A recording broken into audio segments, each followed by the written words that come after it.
guys, welcome back to Strong Successful Male. So for today, I'm going to be doing a 2-year update to an extremely popular video series that I covered, like I said, 2 years ago, which was titled, Wife Admits That Effenism Nearly Ruined Her Marriage and Her Husband Laying Down the Law Saved the Family. And guys, like I said, this was extremely popular.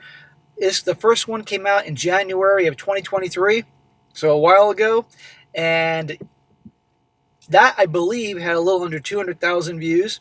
And the second video, which was a follow-up to that with her, came out in June 2023. That must have had under 100,000, but a lot there.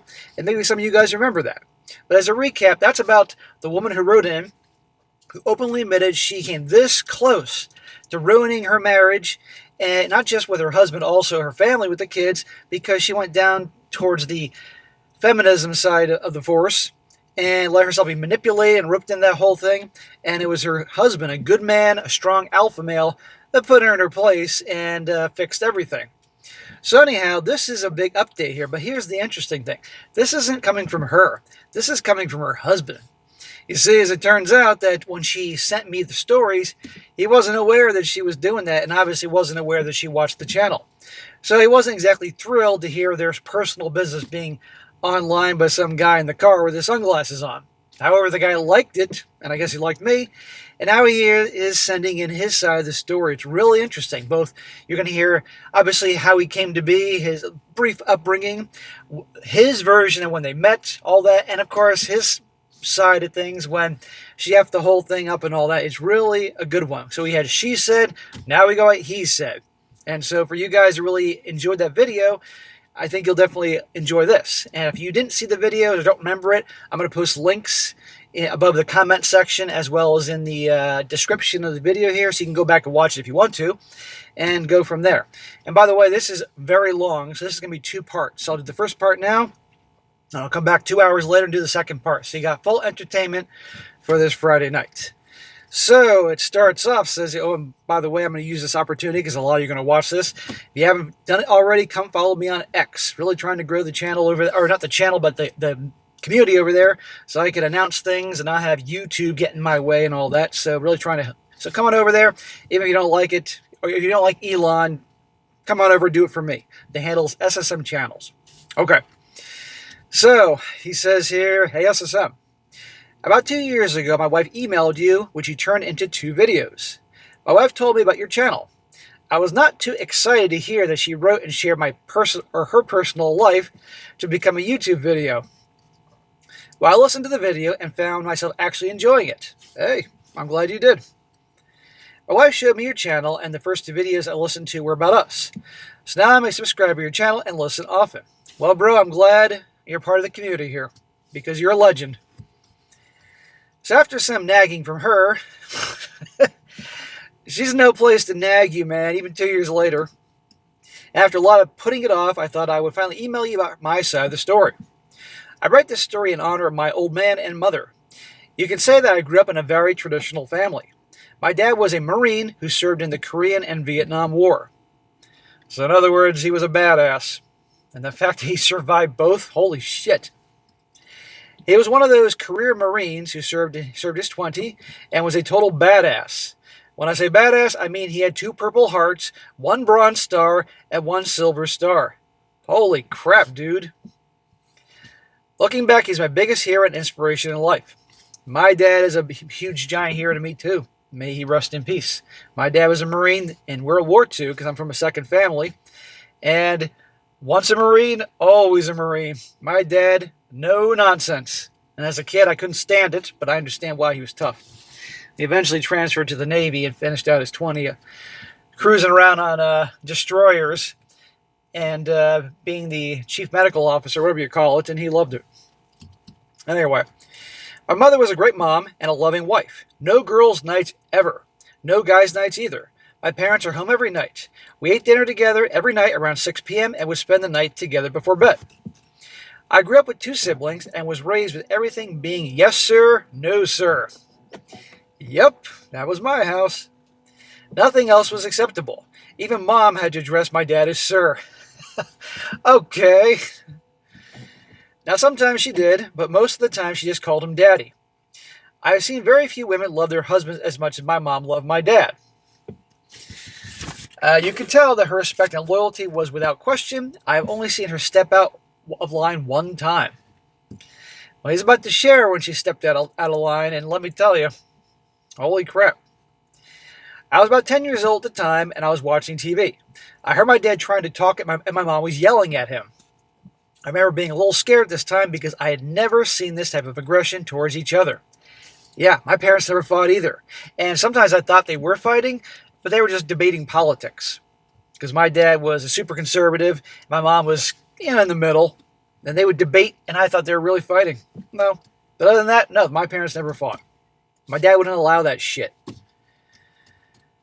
I went to see what was going on, and I do not know what was the cause of the argument. However, my mom was extremely mad. I guess he left the toilet seat up again. She finally had it. Dad was calm and trying to de-escalate the situation. This got her so angry, she slapped him across the face. Wrong move. I think this was really the only time I've ever seen pain on my dad's face. He was completely caught off guard. She pulled her arm back for a second slap. Wrong move. This time he blocked with his left arm, used his right arm to wrap around her neck, and pulled her in. She took a knee right to the stomach and was slammed face first on the ground. Jesus Christ. He kneed on her back, pinning her to the ground. He said, "Son, never tolerate violence from others. If anybody ever hits you and you are to respond with a level of violence so great they will never hit you again." He pulled her up by her hair, dragged her to the bedroom, telling her she can come out when he says. Whoa, dude. Look, I'm all for defending yourself. And certainly on the street to use plenty of violence if you got to do it to save your life. But this is a bit excessive. If this has happened now, his ass would be in fucking prison. Yeah, I got no problem him defending himself and, getting her off it, but holy crap. And this was the super loving couple you described? What the hell was she pissed off about? Man. He was not done with the punishment. He told her that she was grounded from sleeping in the bed for 1 week. Was your dad Sergeant Hartman from fucking Full Metal Jacket here? Jesus. When Dad was sleeping, he kicked her out of the bedroom and denied all affection to her. Even at the age of 10, I knew what SCX was. My parents had that often and did a very bad job trying to hide it. Let's just say that the normal sounds we heard every night were replaced with crying and sobbing. No amount of tears was going to convince my dad to let her come back to bed. He made her wait a full week before she was allowed to sleep in the bed. Whoa, this guy doesn't fuck around. So, by the way, guys, what you're hearing here in terms of not being crossed, this is going to come back later. Except our guy doesn't put his wife in a headlock and all that. He says, "I'm not supporting violence, and this would never be allowed now, but this was the 70s. Okay. I'm grateful to be born with such loving parents, but have to recognize that it's not great 100% of the time.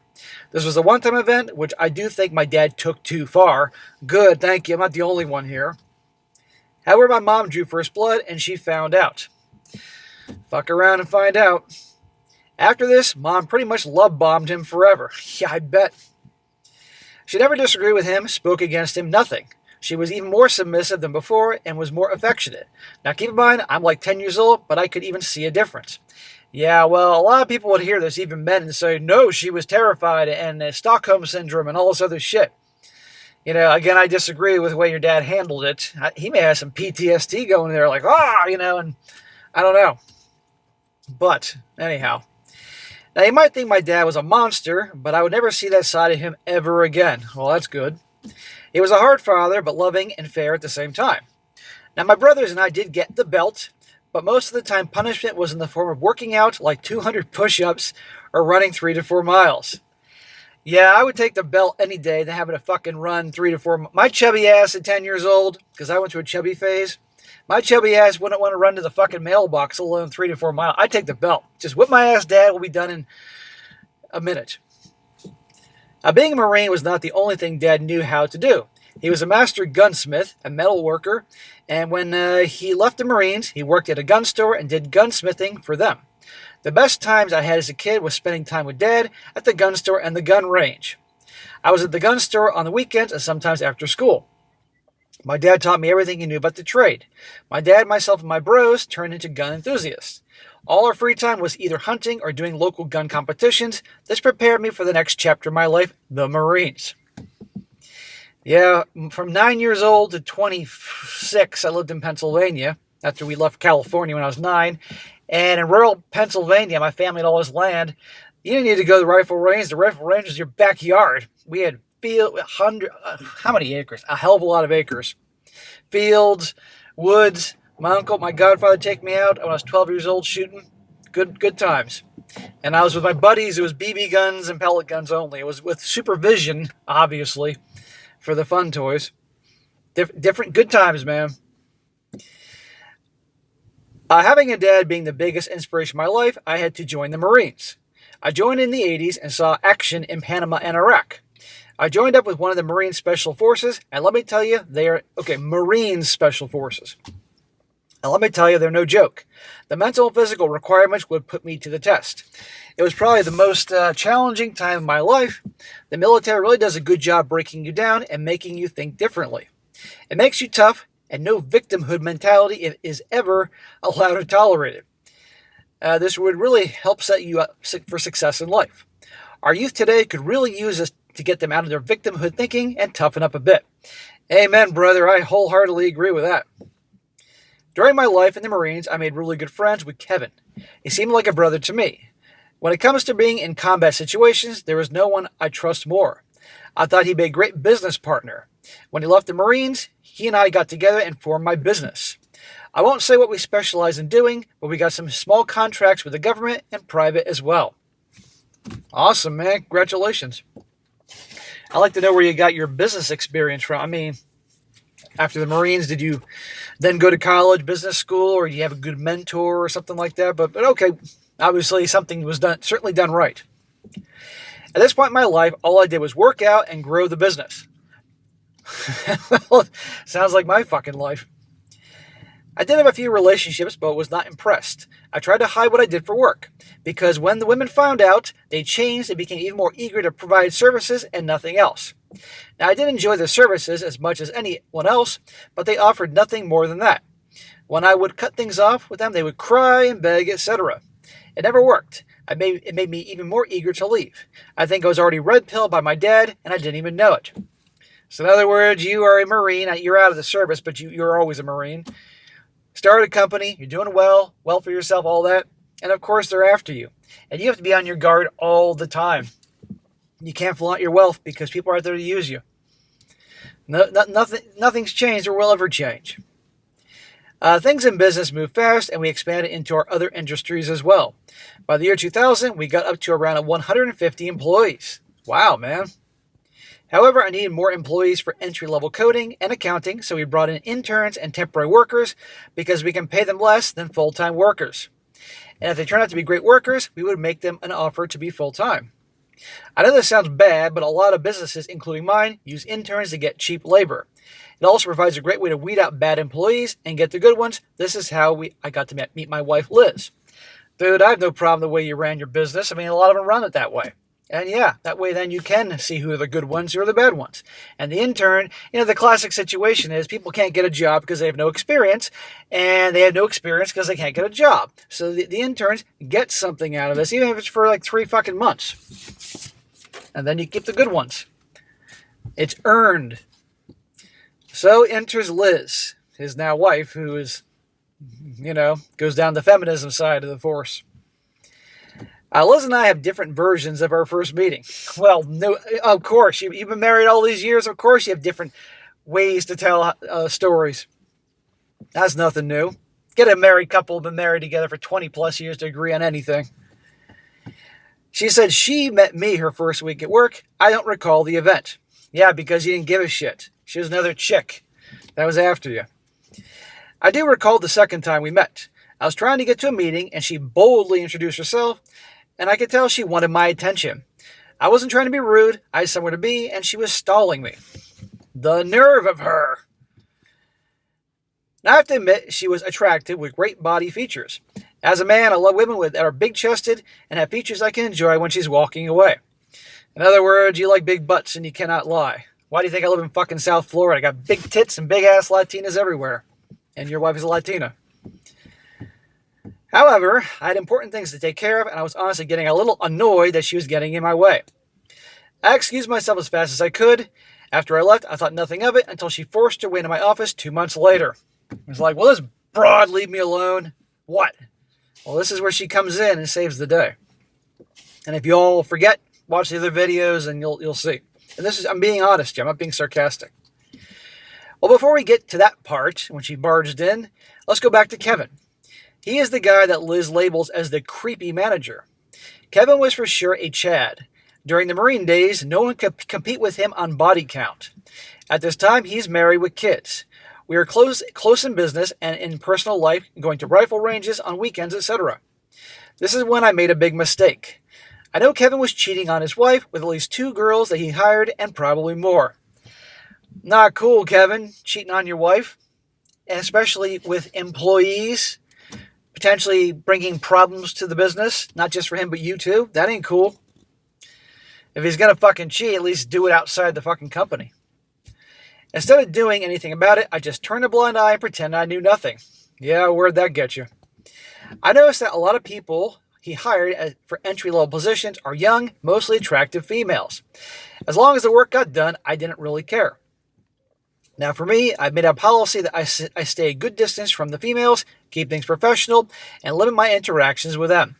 Very smart. You were light years ahead before Me Too began about a decade ago, give or take.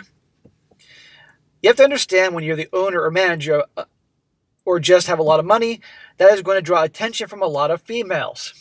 Nothing's changed, nothing ever will. That's why I say don't flaunt your wealth. You can't hide the fact that you own the company, and obviously they're going to be drawn to you. But in other ways, don't flaunt your wealth, guys.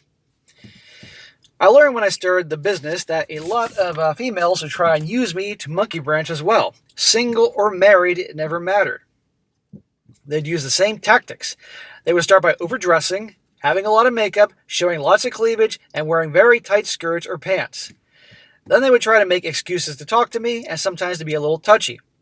Translation, guys, when they chase after you and do all that, they really are into you for whatever reasons that may be. Either your resources or they just see you as a Chad and they want a piece of the action. Yeah. When women like you or are interested, whatever is the reason behind the interest, it's pretty fucking obvious. Then they would try and make excuses to talk to me and sometimes be a little touchy. This made me very uncomfortable. I didn't hire them to be hookers and try to make relationships. I hired them to provide a function for my company. Their value to me is to how much money they can make me or how much money they can save me.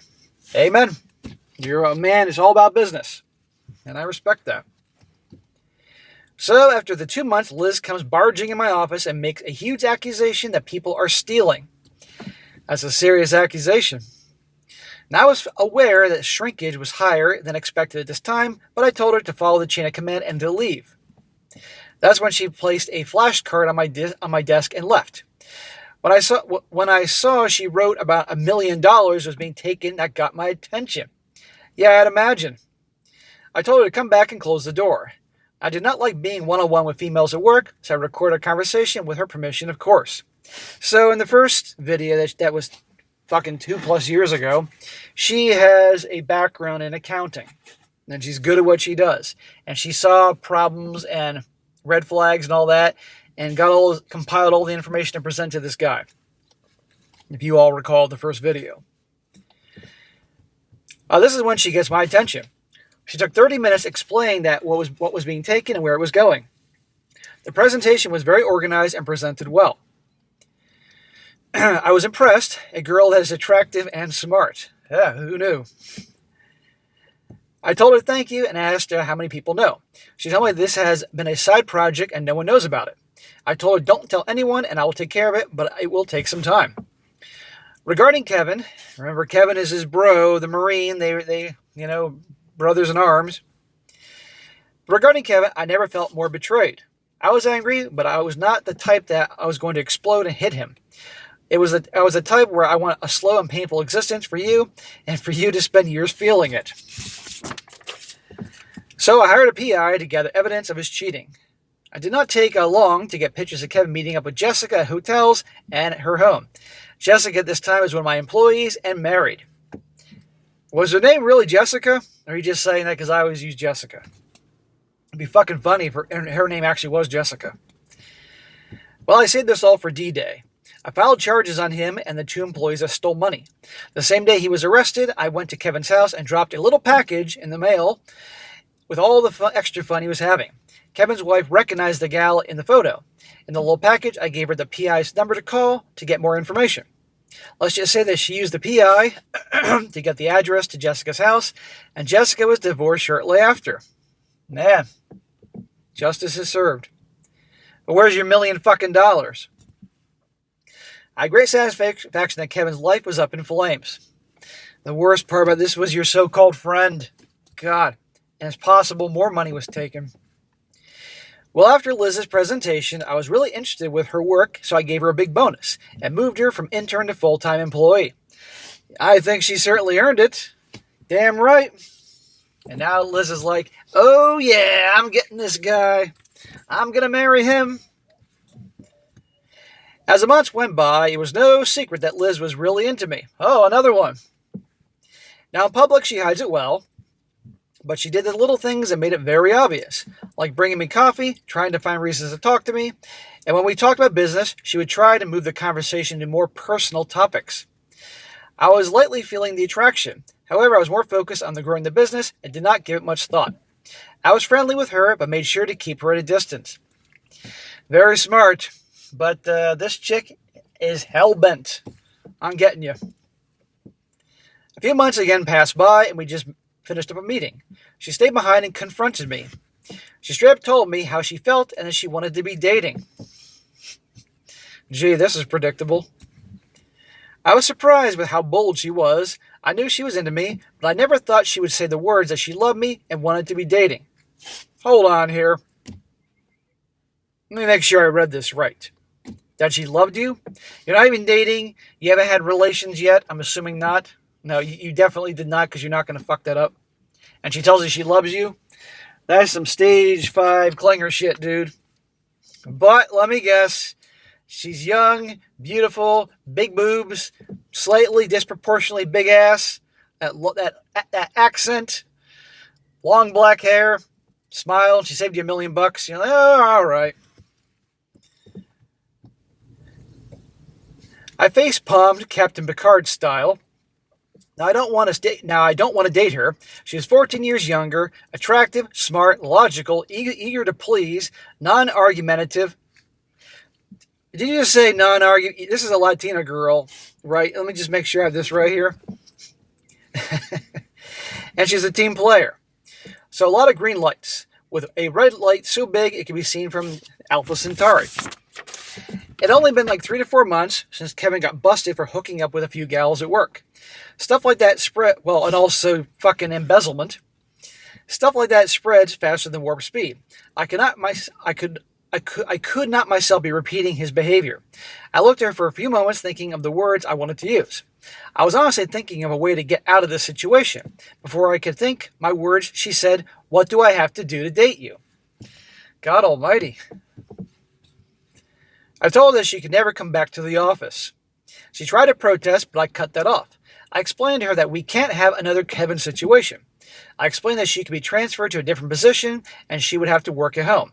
I would basically treat her like contract work instead of a direct employee. As long as she made contributions to the company, she could stay employed. There you go. And this is all coming back to me from her story.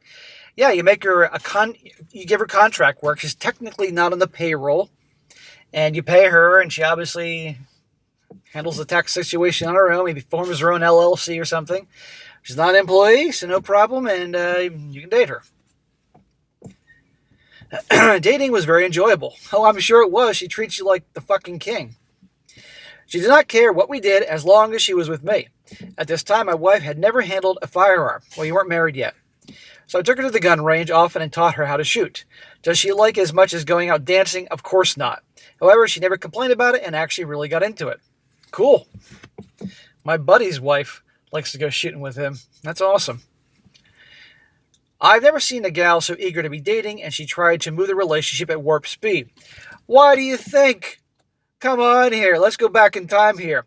All these chicks are after you. I'm sure you're a cool dude, and I'm sure you're a handsome gentleman and a Marine. But again, you're not stupid. You and your own company. Girls are after you. You're wealthy. Of course. You know? But anyhow, I know with the exception of her feminism fuck up, she's been a good wife and mom to your kids. I had to slow her down almost on a weekly basis. At about 18 months, I was sitting in my office at home going over some emails. She sat on my lap. This is very common for her, and she acts like my lap is her personal recliner. She's like a cat. When I finished up the emails, she turned towards me, straddling me in the chair. I thought she was trying to be intimate, which is very common for her to do, but instead, she proposed to me. Oh, for goodness sake. That's the man's fucking job, honey. And obviously he wasn't doing it because he wanted to get married. 18 months? Come on, you had to see this coming. It was here she crossed the line. She always allowed me to lead the relationship, and she knew that I would never get married. Ha ha ha. I was a fact that she knew well. I told her we can live together, have the ceremony, and have wedding rings, but I will never legally get married. You're about to unleash some Latina hellfire, my friend. If she wanted to be with me, to never pull this stunt again. She started crying. Shocker. I picked her up, moved her off me, and left without saying a word. Oh, the power walking away. A few minutes later, she followed me to the bedroom, apologized, saying she can't help herself and wants to be as close to me as possible. She asked me what she needed to do to get to the next level or step of our relationship. I could tell that she was willing to sell her soul to try and get me locked down. Oh, God, you better have the best prenup and contract known to man, dude. The best that money can buy. I told her we would meet with my lawyer and drop contracts. She did not like that and at first refused. I just told her, if you want me locked down, that's the condition. She tried to argue and debate with me. I just told her it's not up for debate or discussion. It is absolute. She still tried to press the issue. I walked to the front door with Liz following me. I opened the door for her and said, it's getting late. It's time for you to go home. She responded with, you're kicking me out? I said, yep, and gave her a firm slap on the ass while I gently moved her out the door. So let's review. Let me see if I have this straight. She has been nonstop pursuing you since pretty much the day you met. Will do anything to get your attention, be with you, all that. And also, I might add, you have a never-ending supply of chicks that are after you. You're a successful businessman, wealthy, Marine, all these things. And she's trying to lay out terms how things are going to be. You're the one with all the leverage and an endless supply of women that are after you. She has no leverage, yet she's trying. Come on here. I'm sure she's beautiful. I'm sure she's charming. I'm sure I can only imagine that she is very generous and affectionate in the bedroom, aside from sitting on your lap like a cat all the time. But still, you have all the leverage. She has none. I mean, let's be honest here. But I know things worked out. Well, she gave up trying to debate me and later agreed to the lawyer and the contracts. See? We don't live in a common law marriage state, so that would not be able to be used. I know people want to know more about the contracts, but if you watch the first video, my wife does a very good job breaking down the basics of the contract. Oh, she knew the contract all right. A few things she left out in the video. We get access to a full credit history of each other and a total of all financial assets. Very smart. Credit history says a lot. The other thing she did not mention was that her permanent address is not the same as mine. Now, yes, of course, she does live in my house, but she has her own physical address. This is her tax mailing base. Okay, this is why you guys were dating and all. Since this was the layout of the contract, she wanted protections for herself. She cannot get any part of my business or the house. She did want some financial securities, and I can understand this. She is like, I won't take the house or the business if I'm going to be a housewife, and if the relationship does not work out, what do I get in, say, 10 years? She said, I need some level of support and financial income. A fair question, so that's where we agreed on a severance package. For more details, consult the first video. So we organized our spiritual wedding 6 months after the contracts are signed. One thing I did that Liz did not know about, until right now, as I hired my law firm's PI to gather further intel on her. Dude, you have a lot to lose, of course. I have no problem with this. She's probably watching this video and be like, what the fuck? And yelling off in Spanish and shit, jumped off. She's probably on your fucking lap right now, listening to this video, and she jumps off your lap and starts yelling at you in Espanol. Fucking mile a minute. Things like what she does and what she is not with me. All information of her upbringing and her family. Damn, dude. Everything checked out. She went to the gym, did not drink when she was out, did not go to bars or clubs. She was either at her house, the gym, or with her family, and that's it. Well, that's good. She is Latina and grew up in a very strong traditional Catholic family. The family loved me and I really liked them. My mom loved her like a daughter, and when me and Liz would go to my parents' house, Liz was usually excited about it. So everything was looking great. Some folks might think my investigation to her was obsessive. I got assets to protect. I don't think it was obsessive, and nobody watching this is going to think it's obsessive, but, well, people that hate me would watch this and say it's obsessive. But fuck them. You got to protect yourself. And I might add, you had a company and employees to protect. It is true that it takes money to make money, but that is very simple. But that is the very simple version of it. Money buys something that is more valuable than gold. It buys information. Well, to quote Gordon Gekko from Wall Street, the most valuable commodity I know is information. You're damn right. That is how the rich get rich, or richer. Money buys info that is not available to the public. Smart people use that info for new business ventures, further investments, etc. I was using this information on a possible lifelong monogamous relationship. That PI was worth every penny, sir.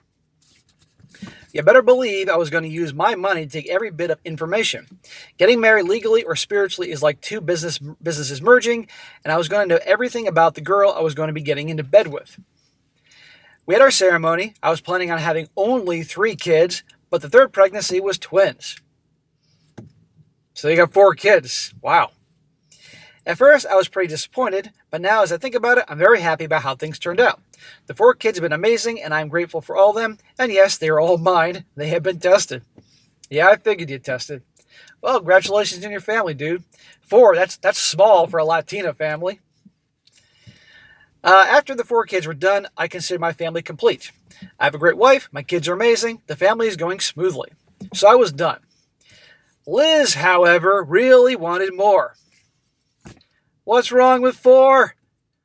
Good Lord. She grew up in a family of 13 and wanted to go for around 6. Oh, hell no. I was like, damn, woman, you want me to puppy mill you? At this time, she was 29 or 30 years old, so she was still healthy to have more. 4 kids by 29 or 30? Good Lord. If I did give her 6, she'd probably want 8 and so on. You the fucking Cratchits? God, good thing you're rich. So I did the smartest thing I could do. I got a vasectomy. This did cause a little disagreement among me and Liz. She knew better than to make a big fight about it and left it at that. About a year ago, she told me that she was glad that we stopped at 4, that she feels completely in the family. You guys are good. 6 of you. Unfortunately, I know a lot of men refuse. It does not affect your manhood or ability to have sex. In fact, my wife cannot tell the difference. She says it looks, feels, smells, and tastes the same. Dude, a little TMI, man. If I never told her I did it, she would never know. So about 15 years after that, so we're really jumping ahead in time here, that leaves us with Amber. Perfect name for this. This is where all the drama begins. 15 years, no problem, and now influenced by feminism. Amber was my sister-in-law going through a divorce. She seemed like a decent gal. She was decently attractive and a nurse.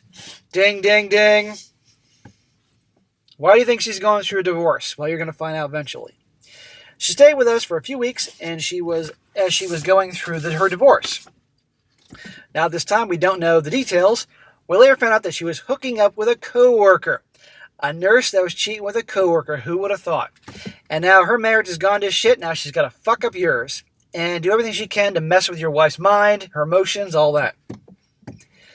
I really didn't know this was a thing in healthcare until I started watching your videos. Oh, man, sir. I can never, ever go to the doctors or anywhere that has any medical professionals without thinking of all these stories I've read. I look at nurses and any medical staff that are female, completely different now. Amber made me uncomfortable. She was flirty and always trying to compliment me. She went out of her way to touch me, so when Amber was there, I would usually make myself busy to limit our interactions. Amber sometimes would come into my office and bring me food and try to stay. I told her that she is giving people the wrong idea, but she didn't care. It was after this I told Liz that Amber needs to go, because she was staying with them. She needs to get out in 1 week. She left with protest, and my wife was upset that I was forcing this issue. So guys, this is where I'm going to wrap up part 1, because this is really freaking long. We're looking at like half an hour here. And I'm going to be covering part 2 in 2 hours, wrapping this up where the wife pulls all her BS, and this is from his perspective, how he lays down the law and handles it right. So it's definitely very good, and I will see you in 2 hours. Don't be too angry with me. It's still Friday night. You can stay up late, and I'll see you then.